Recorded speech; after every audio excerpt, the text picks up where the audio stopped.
Dear students, আশা করি তোমরা ভালো আছো, আমিও ভালো আছি। এসো অঙ্ক শিখি ক্লাসে তোমাদের স্বাগত।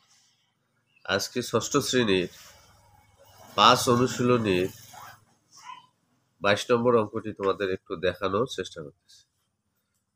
দেখো, এখানে আছে 3 - x = 14। যদি এরকম থাকে, আমি এর আগেও বলছি যে খালি সংখ্যাগুলো ডান দিকে যাবে এবং এক্স ওয়াই জেড যে প্রতীকগুলো থাকবে বা অক্ষরগুলো থাকবে সেগুলো বাম দিকে বসবে এবং সেগুলোর মান বের করতে হবে।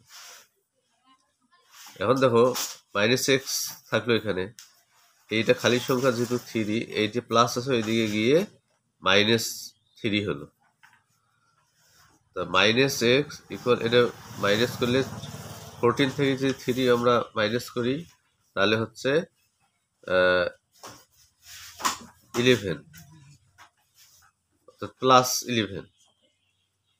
বা এই যে উভয় পক্ষে আমরা মাইনাস চিহ্ন দিয়ে এখন গুণ করি, তাহলে এই যে মাইনাসে এক্সট্রাকে মাইনাস করা যাবে না, এর মানকে মাইনাস করা যাবে। সেই জন্য আমাদের কি করতে হবে, উভয় পক্ষে মাইনাস চিহ্ন দ্বারা গুণ করতে হবে। মাইনাসে +x আর প্লাসে মাইনাসে এই যে -11,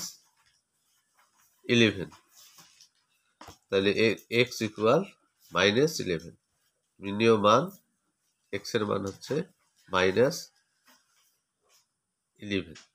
বুঝছে? আজ এই পর্যন্ত। এরকম অঙ্ক আসলে তোমাদের এভাবে অঙ্কটা করতে হবে। ভালো থাকো, সুস্থ থাকো। পরের ক্লাস দেখার জন্য আমন্ত্রণ জানিয়ে এখানে শেষ করতেছি।